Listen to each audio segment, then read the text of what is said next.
Yes, we're in a bathroom, and we're going to talk about an issue that handicapped people and caregivers have a lot of problems with, but nobody really wants to talk about it, really. So I'm going to talk about the issue we have here and talk about different types of showers that can be adapted for handicapped or not. So I'm just going to quickly talk about the couple different showers, and yes, I'm standing in front of our shower. So my wife, when she started losing the ability to use her arms and legs because she has MS, we had a tub in the house that we bought. Tubs are not good for handicapped people. I don't know if you've realized that yet, but they're not good. Getting into them and getting out of them, both for handicapped or for people who are aging, the legs and the stability, lots of accidents in the bathroom because of that. So I renovated the bathroom. I took out the tub, everything that was in here. There was tile on the wall, took that out. I thought I was doing a great thing. I built a walk-in shower. I was thinking, at the time she was still using a walker, and I thought that's maybe as far as that was going to get. So I built this shower. This was a kit. This happens to be from Lowe's, but you can get them from a lot of box stores. This is a handicapped kit, so it's got handrails here and here. And it has a walk-in at the bottom. So I'm going to show some of this to you. Alright, so this is our bathroom. It's not very big, but I designed it as best I could so that we could get her in here. As you come in, and we're going to do other videos on other issues with the bathroom, but we're going to talk about showers only. So as you can see, I built a shower that had, this one's called a walk-in shower with a curb, and a lot of your kits, that's what I'm going to call them, or pre-built showers from the stores, they are going to have at least a small curb, and that's not going to be a problem for a lot of people. In my case, I thought that would be perfect. So basically I thought that she could walk over to the shower, she could go in. This particular one has a seat that's built into the shower, and then I ran water lines so there would be a wand right next to her when she was sitting here. And then I chose a center shower and designed that so that it would not come right on her head when she was sitting there, but would keep her, would do what it's supposed to do.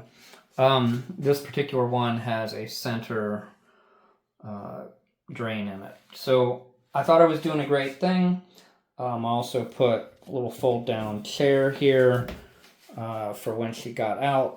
Thought I was doing everything just right, and a couple months after I got it all built, she headed downhill physically even further. So then we have some other problems. Now we're dealing with a wheelchair. So we have a problem. We have a curb and we have a wheelchair, and a lot of your shower wheelchairs, which are basically wheelchairs made completely of plastic, are not designed to be tilted back or forward. So like a normal wheelchair, you can go up like one curb with it by the caregiver tilting it back. Most of the shower chairs are made with small wheels, and we couldn't get it over this lip. So what do we do? Well, let me show you the shower chair first. There's lots of different ones. This is the one that we've been using. It's made by a company called Terra. They make a couple different ones. They're basically wheelchairs made of plastic, but as you can see, no large wheel, so you can't tilt them once they're in there. So going back here, I had to think of a way to get her wheelchair in there without having to deal with the curb. So our solution was to make a new floor to the shower made of water resistant, mold resistant wood. So either a redwood or a teak. In my case, redwood's more available at your big stores, so I started with that. We've had ours built. My floor here, I built it about 6 years ago, and I haven't had any problems with it as long as I let it dry after each time of use. I don't keep what I'm about to show you in the shower. I take it out when she's done, and I let it dry, and then I store it somewhere. So I'm going to put the camera down. I'm going to show you what I designed for this. So I shall show it to you first. So this is it. It is a floor, a platform that can go into the shower. This particular one was cut down the right corner to go around the seat leg that comes down. But basically, it's this pieces of redwood put together with 3 cross beams, and your shower is not flat on the bottom. So water has to run to a drain, whether it's on left or right or center. So what I designed was on this platform in a bunch of different places, I installed adjustable bolts and then put a rubber cap on each one. So it took a little while to get it adjusted level, but once you get it adjusted, you don't have to touch it again, as long as you don't touch those screws and move them. So got a number of screws. They're all at different heights, and so they meet the floor in different places. And so I'm going to show you now how it goes into the shower.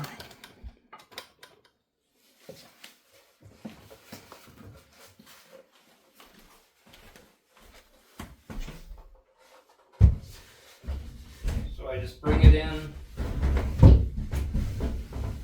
and let it go down flat. So now I have a new floor that I can get her in and out of. Now we had to address the 2 other issues. One was I've got to get her wheelchair up to that platform. So I went online, and there's a lot of different companies that make different ramps.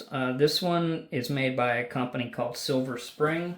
Actually, it's made by a company, Progressive Innovations. This particular model is called Silver Spring.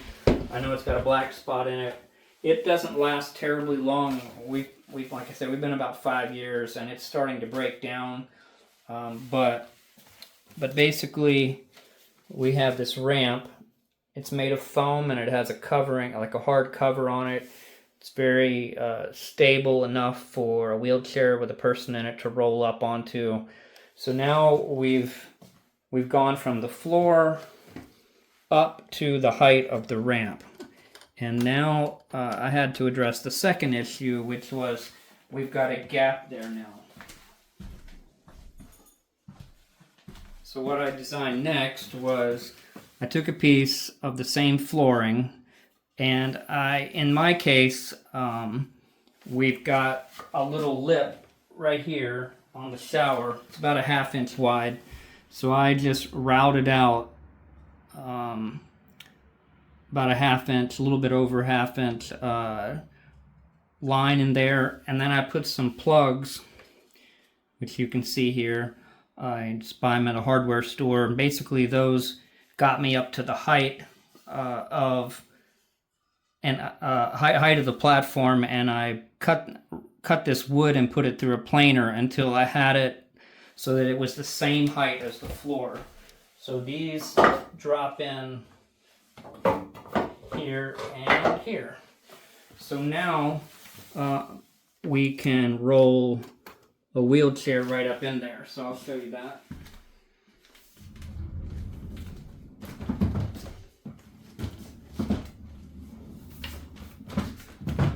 So I bring her in backwards in the wheelchair and roll it right up and then turn and go into the shower. So once she's in there, then I will remove these two spacers and we can close the door. And now she can get her shower or have assistance. We have the wand that's right there that she can use. She's not directly under the water. She doesn't prefer that. That will be your own preference. In her case, she has to be assisted with everything. So basically we have her up in there and then everything's done in reverse to come back out. The alternative to the curb styled showers is to have a company install a curbless walk-in shower. I will tell you, they are much more expensive than this. So if you can afford one, that is absolutely the best thing to do. If you want to check those out, they're generally made from scratch by good construction folks who have renovation skills greater than mine. If you want to check one out, you can go to most any, go spend the night at a hotel somewhere and ask, get a room that has a roll-in shower, and generally you're going to see how those work. They're basically made flat, and then your drain is not actually usually up in the shower. It's usually outside the shower, so there's a lot of plumbing issues beyond what I've done here. And a lot of times there's a drain that actually covers the whole space across the opening to come out of the shower, so all the water stays in the shower. Those are generally made from scratch. They might cost, to have someone do it. I can't even guess how much it would cost, but this kit right here probably cost about from $800 to $1,000, and then I installed it myself. But you're probably 5 to 8 times that, maybe even more, to have someone build it. But if you have the ability to do that, that's absolutely the safest type of shower to have, both for the handicapped person and the caregiver, because you're minimizing all of your accident areas and making it really convenient. But in this case, we had a curb, and so if you have a curb, here's a solution to doing this. I didn't design the whole thing to meet all the specs of the shower. I just picked the main areas and covered enough so that the wheelchair wouldn't roll off that platform and get caught. The wheels get caught down in a lip somewhere. So it doesn't have to be perfectly matched to the floor. You just want to cover all the areas that those wheels could fall into. And this works pretty good for us. So I hope this video has helped with some ideas. We try to do some things that don't cost a ton of money, but they do. Sometimes you have to get out your toolbox and try your hand at something new. If I can do it, probably anybody can do it. You just want to do your homework and figure out, maybe get a plumber to help you with the water lines. But a lot of this is just following the steps to install it and make sure it's level. In my case, I put glass doors on it because that's what I wanted, so it just got more complex, but it can be done. So here's just an idea, and I hope this helped.